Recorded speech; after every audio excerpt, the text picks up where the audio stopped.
Piling kita sa aking mga pangarap, san man umabot tayo. Bati ko rin ang mga tagapagpakinig ng programang Buhay OFW ngayon sa DWDD 1134 Armed Forces Radio.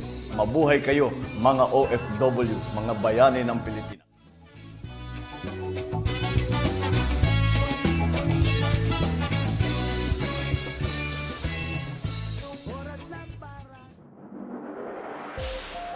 Okay, magandang buhay, Luzon, Visayas, Mindanao. Narito naman po tayo sa programang Buhay OFW ngayon, Bantay at Kasangga. Siyempre po, Siyensya, Teknolohiya. Ngayon po ay narito pa rin tayo sa Dubai. Makikita niyo po sa background natin ang sikat na Burj Khalifa. At si Sis naman mamaya introduce natin siya ha. Okay, bago ang lahat, tayo po mapapakinggan po sa DWDD Armed Forces Radio ng 1134 kHz AM band ng ating pong local radio sa Pilipinas. At syempre po sa ating pong Armed Forces Radio DWDD live streaming. Ayan po, follow nyo lang po. Likes and share yung ating pong AFP Radio. Ito po yung boses ng Kawal Pilipino. At syempre, tabayanan din natin ang pagpasok po ng ating founder ng Bantay at Kasangga na si Founder Albert. Kung makakapasok po siya kasi inaalam pa niya yung data kung mabilis. Okay, at syempre po, salamat po sa ating mga technical sites sa DWDD, ang ating po mga kasundaluhan. At syempre ang ating mga bossing, dyan po sa Armed Forces Radio. Saludo po kami sa inyo. Keep up the good work. Yes. At batiin din natin ang lahat ng followers and viewers natin sa apat na sulok ng mundo, ang Bantay at Kasangga ng OFW. Hindi natin banggitin ang mga chapter at napakarami po nila. Pero ngayon po, ito ang hinihintay po ng ating mga kababayan. Sabi nga nila, Ma'am, ba't po hindi namin naririnig ang boses ng BK Qatar? Actually, ang BK Qatar, yung Qatar chapter, yan po yung pinakamasipag. Excuse po sa iba kasi sila lang po yung nakikita ko na talaga ang daming programa at mga project. Kaya sabi ko, iisa-isahin ko kayong officer na marinig ang boses nyo. Ngayon, ang una po nating mapapakinggan ay walang iba ko si Ma'am Richelle Barona Sarabia. Siya po ay isang household worker at siya po ay BAK President 2025 up to the present. Ayan. At syempre marami pang siyang mga projects o ano man yung kanyang ginagawa ay siya na po ang magkukwento. Yan po ang ating introduction para sa kanya. Hello, Ma'am. Hello, Sis. Musta? Hello, good Bati ka muna. afternoon. Yeah. Good morning. Good evening around the world. Good afternoon sa iyo, Ma'am Terry. Yes. This is my deepest thank kasi nandito ako para makausap kayo at syempre may paalam natin sa ibang mga chapters. So, ayan, ako nga si Richelle Sarabia from Negros Occidental at Yes. ako po ay OFW since 29. Uy, tagal na. So, ayun, syempre sa kagaya kong mga OFW, kaya tayo nandito or nagbuwis ng buhay, nag-sacrifice, 'di ba? Para sa pamilya. Wala namang ibang dahilan kundi ang pamilya. Yes. Sino ba naman ang gustong mapalayo, 'di ba? Kung meron lang namang opportunity sa Pilipinas, bakit hindi? Yes. So, ayun, as Ma'am Terry said, busy po talaga yung yung BK Qatar. Sa dami po ng mga Filipino activities dito. Meron Yes. kaming sariling event namin at meron ding mga collaboration. Yes. Okay, So ngayon sa Sis Rich. sitwasyon ngayon dito sa Middle East, Yeah. sobrang parang nahinto yung mga activities kasi stay at home tayo for Okay, sis, 6. bago tayo tumungo sa situation diyan ano, yung po bang 2009 mo, sis Rich, sa Qatar ka na agad? Hindi po. First time kong nag-abroad is sa Saudi po at 2 years and 6 months, I think. Then Saudi after muna. that, umuwi ako ng Pilipinas, tapos lumipad na naman ulit after 3 weeks. Lumipad ulit ako ng Sharjah, UAE. Galing ka pala dito. Yun. Opo. Tapos, after UAE, nag 9 months ako sa Pilipinas, Mm, bago na naman ako pumuntang Qatar, 2013. Yun, hanggang ayun. ngayon. Okay. So, Andito sa pa rin, lumalaban. bali, ang tagal mo na pala na OFW. So, ito yung last mo Yes sa po. Qatar. Saan kang lugar Yes. sa Qatar? Nasa Doha po mismo. Ayun, Doha, Malapit parang po ako sa Villaggio Mall. ayun, yun ang pinaka parang sentro ng Qatar, 'di ba? Parang Opo. pinaka ano. Mm, Okay. So, sa city. yan po tinatanong muna po natin yung mga background ni Sis Rich, yung mga ano kung ano siya dati, ano sa ngayon, ano yung ginagawa mo, sister. Kasi nga tulad ng sabi mo, situation sa Qatar ay nagbago. Yung dating mga programa Yes. niyo medyo nahinto ba yan? Ano ba yung mga Actually po, nabitin? katatapos lang ng online class ko sa sa libreng paaral nung OWA natin dito sa Qatar. So, grinab ko yung opportunity dahil nga, syempre, pag mag-aral ka dito, Mm, kahit anong course, ay mahal ang bayad. ayun. So, I'm so lucky na napasama ako doon sa scholar ng ah, ah, DMW natin dito sa Qatar. So, Wow! yun, So, ibig katatapos lang sabihin, ng klase. Sis Rich, hindi lahat nakakapasa doon sa inoffer ng OWA na yon? Hindi po. Actually po kung sino po yung talagang willing na to learn more. Ganon. Yung parang kagaya ko po sa bahay nagwo-work, na Yes. gustong mag-level up. Uh, Yun. Pero Galing. siguro marami din namang Yes, naggamit ni minsan sis. alam mo Okay. yung ah, Medyo humihina ang data ni sis, nag-aang siya. Pero okay naman, gumagalaw naman siya. Yes, sis. ng Yeah. schedule nila. Ayun. So, sister, bago nagkaroon ng kaguluhan sa ating paligid, ano-ano ba yung mga proyektong ginagawa ninyo at mga nagawa? Last year po, mayroon po kaming medical mission. Mm, Mayroon kaming, nung December po, nagkaroon kami ng outreach sa shelter dito sa Qatar, sa mhm. mga distressed OFW. Then, meron din po kami dyan sa Pilipinas na mga Yes, okay. Ganyan talaga sports kahit dito. activities. Yun. Yes, Ah, yung sinusunod naman din namin yung 6K okay. Mm. program ng Bantay at Kasangga. Ayun, okay.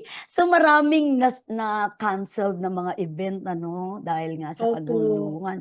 So sa ngayon, um, sige tanongin marami excited na makarinig kung ano ang sitwasyon sa Qatar. Kasi marami ritong sa Dubai na may mga family sa Qatar. So ngayon alamin Yes. natin kay Sis Rich, ano ba ngayon ang sitwasyon diyan sa lugar mo? Actually po, safe po yung mga residents dito. Hindi lang local, kundi lahat ng mga tao dito na nandito sa Qatar is masasabi kong safe talaga. Kasi Mhm. meron man pong mga, yun nga, yung mga sinasabi nila kung tinatawag na lang namin doon is fireworks. Para hindi naman brutal yung pagkakaano. Parang Yun. nasasanay na lahat ano, kahit dito sa Opo, Abu yung Dhabi. kumbaga pag nag-alert yung mga cellphones Yes. namin, parang yung mai-immune ka na lang as the days pass by, no? Kasi kung talagang ang feeling mo na ano, na sundin mo lang yung feeling mo, syempre matataranta ka. Oo, nung una ganun ang naramdaman. Oo, correct. Takot, tapos natataranta ka, hindi mo alam kung anong gagawin mo. Mm. Pero nung mga nagdaang araw na, syempre guided naman po tayo sa host country natin at saka Yes. sa ating government ng Pilipinas dito sa Qatar. So, Mm. kung susundin mo lang din yung mga guidelines at saka yung mga advices, magiging safe po tayo. Sa mga Ayun. nangangamba dyan na ano, talagang safe po kami. Wag lang Yes. po yung expose kayo sa labas kasi syempre, Mm. yun ang pinagbibilin talaga ng Yun ang binibili nila kasi ang kinakatakutan natin 'pag nasa labas kayo, yung mga debris na babagsak. Kasi hindi naman actually yung missile lang ang ano, kasi oh, nai-intercept naman yan, eh. Alam mo Sis opo. Rich, dito sa amin kasi between Sharjah and Dubai kami, wala kaming naririnig na kahit ano, walang ingay kaya ang buhay namin dito normal na normal. Diyan ba sa iyo may naririnig kayo? Actually po, minsan may maririnig ka kung Hmm, siguro malapit ka sa area na kung mm, saan nila in-intercept yung mga missiles at mm. drones. Pero may mga part din naman na bumabagsak na mga debris pero Oo, hindi po yun nga. siya ganun ka ano ka worst. As long Hmm, na ma-intercept nila outside Qatar, mm. ginagawa po nila yun para to make sure na safety po yung community, yung Qatar. Yes. Pero alam mo Sis Rich, alam ko meron din kayong ano diyan, eh, US base 'di ba na Yes, tinututukan. Yun din pa nandito yata po ang ano? yung nandito po yung pinakamalaking Hmm, base ng ayan UN. yun pa rin ba hanggang ngayon, 'di ba tinitigilan katulad sa Abu Hindi Dhabi? po, as long na ano pa rin sila. So, Yun nga. hindi naman kasi pwedeng pabayaan nila yon na ano. Oo, Siyempre, kung meron dumarating, talagang. yes. Pero so far, kahapon ang last na alarm is 1 o'clock, I think, around 1 o'clock. After that, wala naman nang nangyari na Oo, alarm medyo ulit. parang umano 'no, Oo, parang medyo parang tumahimik po. dumalang. Sana, sana, sana tuloy-tuloy na po. Kaya nga, gano'n din Para sabi nung back to anak normal ko. ng lahat. Kaya yung anak ko nasa Abu Dhabi siya, yung son ko. Nung una Mm. talagang takot sila doon dahil nga talagang walang tigil, pero parang ang tumahimik daw tsaka parang normal na raw sa kanila. Natatawa nga ako, eh. Gano'n nga po. 'Pag nag-alarm, i-okey mo lang tapos hintay ka na lang kung may maririnig ka ba o wala. Tapos after that, mayroon na naman silang alert message for safety na gano'n, okey na, back to normal na, ganyan. Oo. Ano ba diyan, Sis Ritz, marami bang Pilipino diyan na kasamahan natin na gustong umuwi? Mayroon naman akong nababasa sa mga Hmm, comments sa FB na oo, sa gustong umuwi. FB. Siguro dala lang din po ng mga ano nila, Hmm. mga nararamdaman kumbaga yung takot, pangamba, ganun. Pero sa akin po, kung ako ang tatanungin kung uuwi ako o hindi, mas gustuhin ko po magstay dito. Kasi bakit? Tama, tama 'yan. Ganyan din dito Safe sa ako Dubai, dito. oo, tama. Sa Then, Dubai din ganyan, ayaw umuwi. iniisip ko din kung ako uuwi, paano na? Pagdating sa Pilipinas, lahat Hmm, taasan ng ano, ng presyo, bilihin, grabe, ng presyo, ganon. So mm, doon siguro mga 1 week okay ka pa. Pero after that, paano na? Tapos pagdating doon wala kang income, wala kang hmm, trabaho, 'di ba? yes, Lahat labas ang pera. Although na may madadala kang pera, Although na may ipon ka, pero hindi yun sapat Palabas na lahat mag-stay yun. sa Pilipinas. Alam mo, Oo. Sis Rich, Hindi ka, yung mga taga hindi Dubai kagaya din. dito na Mm, kung nandito ako, no, for me, hindi ko mm. alam sa iba. Yes, Kung nandito ako, ano pa rin, tuloy-tuloy pa rin yung sahod. Kahit na oo, gano'n ang correct. nangyayaring Mm. may tension.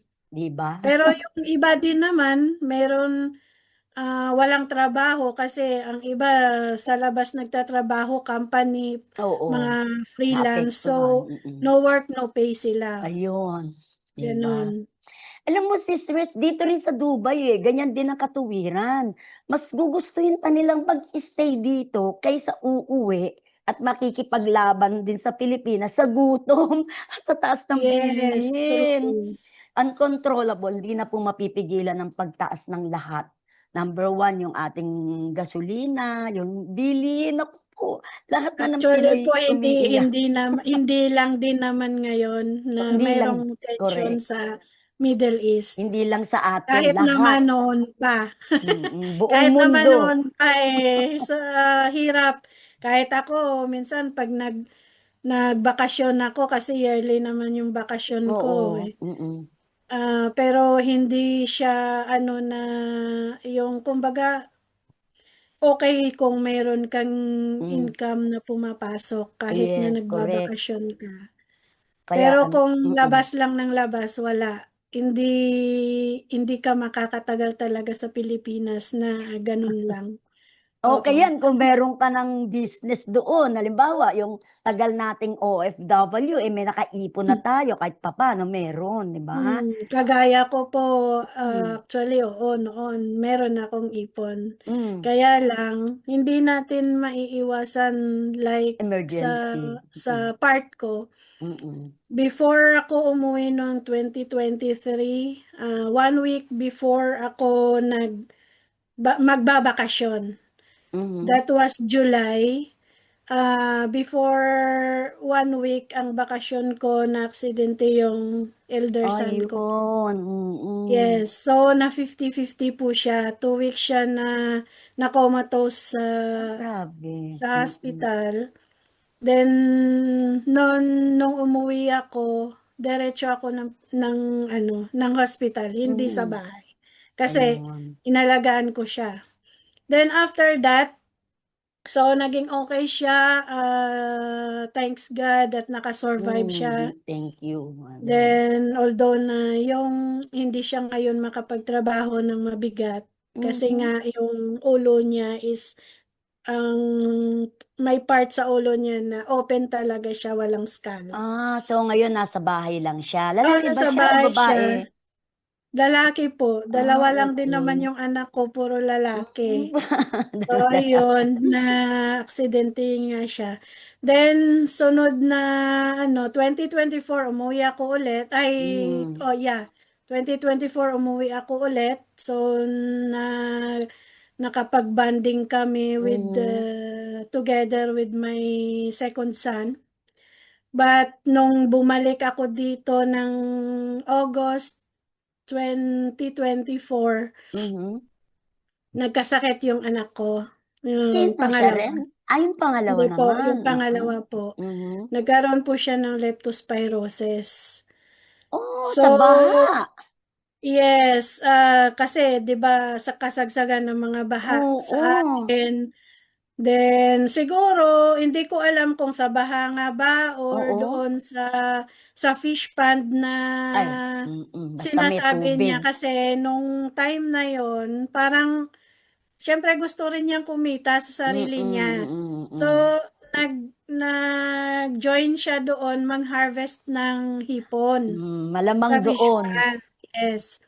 So, after nun, yun, naramdaman na niya na parang sumasakit yung mga joints niya, Oo, and then oo. na-confine nga siya noong September 2024 until December, yun, nagpapagaling Ayun, na siya dun. Akala okey. ko okay lahat.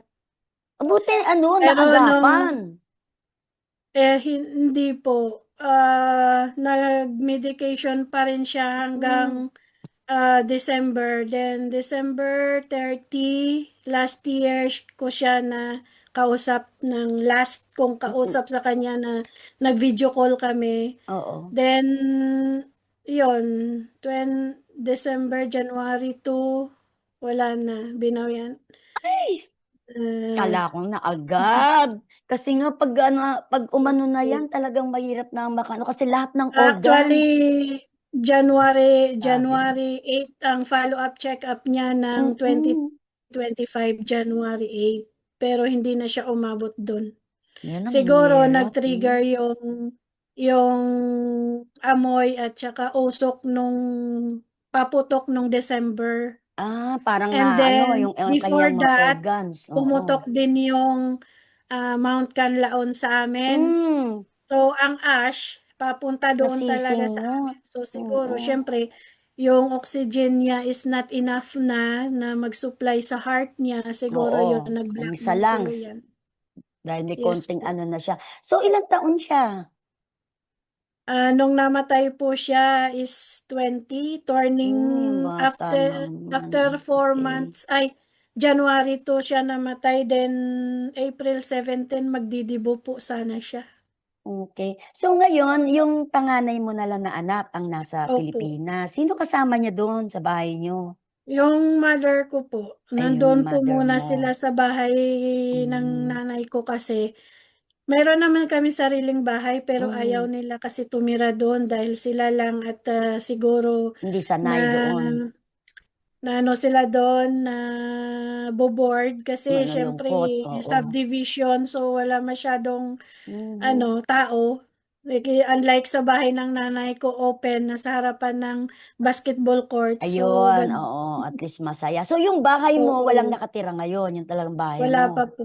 Oo. Na matitirhan po siya pag umuwi lang po Pag ako. uuwi ka lang. So at least name-maintain dapat kasi ang bahay 'pag Yes walang po. tao nasisira, eh. Oo, pinupuntahan Pinapasyalan. naman nila kasi Malapit naman, gano'n? malapit lang din naman Ayun, po. maigi. So, Sis Mm. Rich, ang ano pala ng pagsubok sa'yo 'no? Yes Ah, po. at mabuti at nagiging matatag ka sa kabila ng Yun na gano'n na nga lang ano. po, Ma'am Terry, actually, Hmm, ang ginagawa ko nga po, yun, pagka Friday, ginugugol ko yung sarili ko sa mga activities oo, tama. sa organization po Oo, para kahit papano yun ano ko yung sarili ko, maglibang bukod maaliw sa nakakatulong sa opo. kapwa, 'di ba? So, Mm. Sis Rich, ibig sabihin sa Pilipinas wala ka ng talagang iniintindi na mga gastusin kundi sa ano na lang panganay mo't magulang, Yun gano'n? sa panganay ko po at yung nanay ko Hmm, sinusuportahan ko pa rin. ayun sila Opo. at least nandiyan pa sila, mapalad pa Hmm, rin. opo. Okey. Ang sad naman ng story ni Sis Rich, behind the smile, Okey. meron pala siyang last year na Yes talagang po. ang sakit talaga sa ina, ang mawala ng anak. Pero sabi nga, kumbaga sa ano, pinahintulutan ni Lord 'yan. Siguro Yes, talaga yun nga hangga'n eh. do'n na lang siya, may plano si Lord, lahat naman tayo, darating sa ganyan.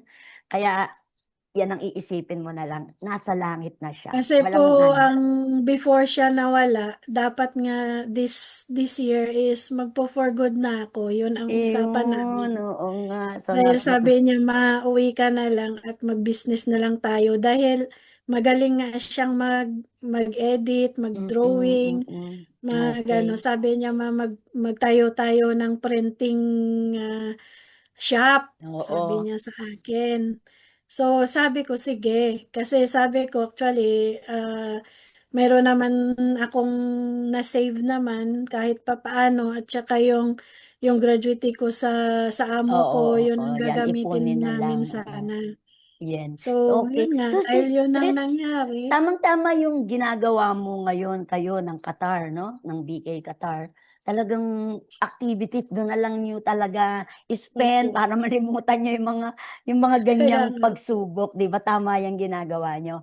Ngayon, sis, balik tayo, ano ang masasabi mo? Kasi ako na muna yung una magsasabi. Dito po sa UAE, we love you, UAE, and thank you so much. Talagang inaalagaan niya kami, tayong mga OFW, inaalagaan tayo, hindi lang tayo, lahat ng mga tao na nasasakupan nila. Super saludo po kami sa mga sheikh po natin, sa mga leader po ng UAE. Palagay ko, naririnig ko, ang Qatar din, ganyan eh.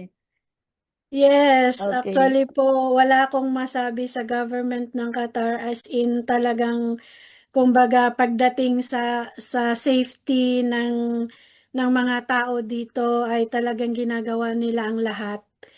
And of course, yun nga, maano sila sa mga info na kung ano ang gagawin, updated po sila to make us safe talaga. Kahit pa yung mayroon mga nakauwi ng Pilipinas with their kids, dahil Yes. dahilan sa mga kids kaya sila na makauwi talaga, pero iyon ay may escort din ng government ng Qatar to make them safe also. 'Di ba, 'no? Talagang papasalamat tayo. Alam mo pa yung pinakamaganda pang ginawa ano, yung bang hindi pinabayaan ang mga turista, binigyan ng free accommodation, Yes. free food at ang mga visa and extend, ayan. Yes, ganun po. Ganun nga po Talaga yung mga ginagawa nila. oo, sana all. Na sana all, mapapasana all na lang talaga tayo. 'Di ba? At least yung alam natin mayamang bansa ang UAE, Qatar, Saudi Yeah. Arabia. Mm. Sabi nga, 'di ba, talagang pinaglalaanan yung kanilang yaman sa pagtulong. Talagang Yes. saludo tayo, super ang babait po nila, ano. Siyempre so ngayon, okey na ang, sitwasyon diyan sa inyo?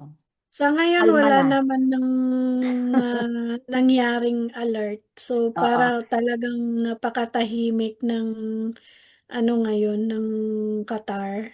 So, I don't know sa ibang sa oo ibang nga, karatig eh. bansa. Mag-thank you Sana tayo nga 'no? tuloy-tuloy na Sana nga. para back to normal na yung life natin dito.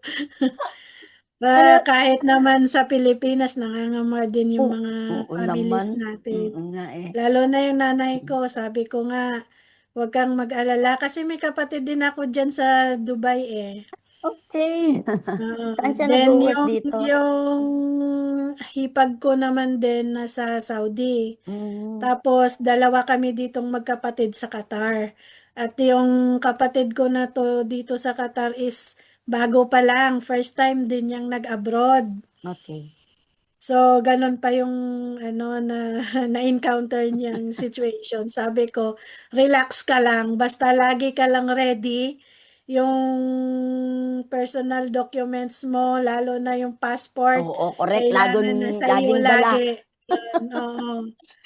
Kaya Kaya kung ano man ang ma-receive kong mga info, guidance, tsaka yung mga galing sa embahada natin at tsaka sa host country ay binabato ko rin sa kanya. At nasa GC din naman oo siya nga, nung oo.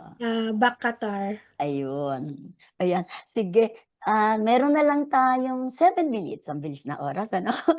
Oo Um, nga. alam mo, 'di ba meron silang emergency alert nung una, 'di ba ang ingay-ingay, talagang Opo. tso, tso, tso. Pero ngayon, Mm. wala ka ng marinig na gano'n, merong alert pero wala na yung alarm na nakakaano, okey Oh, na, sa simple na lang. dito sa mga cellphones po Mm, meron pa rin pero yung 'pag yung tunog. meron lang atake. Pero pagka wala naman, wala namang Yung second alarm nila, thank you na, 'di ba? yun na yung safety, Oo, back back to to safety normal, na oo, ganyan, 'di ba? oo. Kaya di ka talaga mag-worry. Alam mo sa totoo lang, itong Dubai, ito na talaga yung second, home ko kasi ang tagal ko na rito 'no. Siguro 1978 nandito na ako, eh, naglalaro pa ako nun till now. So now, ako'y resident visa na rin dito kaya Ay talaga. pabalik-balik na lang, oo. Kaya I love Dubai talaga, I love UAE, super, Maganda super. naman talaga din sa Dubai kasi Mm, nandiyan din ako nung ano, nung 2011 to 13. Sa Qatar din, ang ganda diyan. Nandiyan ang mga pamangkin Mm. ko. Mga engineer sila diyan. Okay, siguro, Sis Rich, bago tayo magpaalam, batiin mo yung ating mga kasama diyan sa Qatar. Yes, go ahead. Ayun, shout out sa mga OFW sa Middle East and all over the world. And then, syempre sa aking mga co-officers and members dito sa BAC Qatar. Always stay safe and always ready sa mga nangyayari. Get updated po. Mayroon po tayong mga GC na pwede nyo mapagkuhanan ng right information. Be sure na yung mga information na makukuha natin is from the Oo. legal sources po. Huwag Check po nyo kung tayo fake. gano sa mga fake news. Ayun. And yun. And thank you, Qatar, for my second home. Yes. So Yun lang si po. Rich, ikaw yung president pa rin ano ng ano Opo, ng kasi actually nung nag-join po ako sa back is 2022 presidential ni Tatay Eli. oo. Doon Asan po na ba ako si Tatay Eli? nag-start. Nasa Pilipinas ba? Opo, nasa Pinas na po siya. Nag-retire na siya for Kasi good na. natapos na po yung contract niya sa Mhm. work. So, kailangan niya na pong umuwi ng Pinas. Okay. Okay sis, sige na lang kita ng mensahe mo para sa ating mga kababayan na mga OFWs all over the world and of course sa Pilipinas din. Sige ang iyong mensahe. So, ayun po sa mga kapwa ko OFW, hindi lang po sa Middle East, kung saang sulok man ng mundo, mag-ingat po tayo lagi and then syempre unahin lagi nating magpasalamat kay Lord. Yes. Huwag po nating kalimutan yan kasi kung ilalagay natin si Lord sa center ng buhay natin po, Yes. lahat po hindi imposible. Mhm. And then, iyon, sa mga ulirang ina, katulad ko na Yes. single mom, Oo. lahat ginagawa para sa pamilya, lalo na sa mga anak. Laban lang po. At ang isa ko pong masasabi, mag-ipon po kayo para sa sarili nyo. Hanggat malakas pa po tayo, mayroon pa tayong sahod, gawin po natin yung mag-ipon. Huwag po puro gastos left and Yes. right kasi hindi po habang buhay na nasa abroad tayo. Darating ang panahon na uuwi at uuwi tayo sa sarili nating Mm. bansa kasama ang pamilya. Pero kailangan din po nating paghandaan yung pag-uwi natin kasi Yes. hindi po madali ang buhay kahit saan man tayo naroon. Yun Yes, lang po at sister. maraming Sis salamat sa Rich, opportunity na bago ka magpaalam talaga ha, tayo po ay nasa Armed Forces Radio. Ito po yung boses ng Kawal Pilipino. So marami tayong mga sundalo na nanonood sa atin. So wow, inspirational sana all. message sa kanila. Short lang. Sige, go ahead, sis. Ayun po sa mga nakikinig, lalo na sa ating mga bayani. Ayun, saludo po ako sa inyo at syempre lagi po tayong mag-iingat at patuloy po tayo sa ating misyon. Kung ano man yung misyon na ginagawa po natin, hindi po para sa sarili natin, kundi para po sa lahat, lalo na po sa mga OFWs. Yes, thank you. Thank you, sis. Huwag ka muna Yung mag-log out. Sabay tayo. Okay. Thank you so much kay Sis Ritz. Ayan, narinig niyo po ang kanyang story na talagang nakakabagagbag ng damdamin, lalo sa ating mga nanay. Isipin mo yung challenge na mawalan ka ng anak, masakit po. Pero yan po ay kanyang lalampasan. Ngayon po nakaka-recover na rin siya. Although, hindi tayo nakakalimot sa nangyari. yes. Tama yung ginagawa niya na as president, inuukol niya yung time niya sa public service, community service do sa Qatar. Marami po silang mga proyekto na medyo na-post lang ng konti dahil sa nangyari sa paligid. Pero pag nakabalik na sa normal, alam ko ang Qatar, larga na naman yan. Dapat nga meron kaming Oo. clean up drive with Doha, with DAP. Okay. Pero Mabuhay po na-cancel. ang Qatar chapter. Palakpakan po natin sila. Keep up the good work and thank you so much, Sister Rochelle. Okay, pansamantala na po tayo magpapaalam. At sana po marami kayong napulot na mga magandang mensahe mula po kay Sister Rochelle. Naging gabay po siya sa inyo. Ano man yung pagsubok na dumarating sa inyo, alam nyo makakaligtas kayo. Ito po si Terry Alpa para sa programang Buhay OFW ngayon. Bantay at kasangga. Maraming salamat po. Good luck and God bless. Thank you, Lord. Bye. Bye-bye.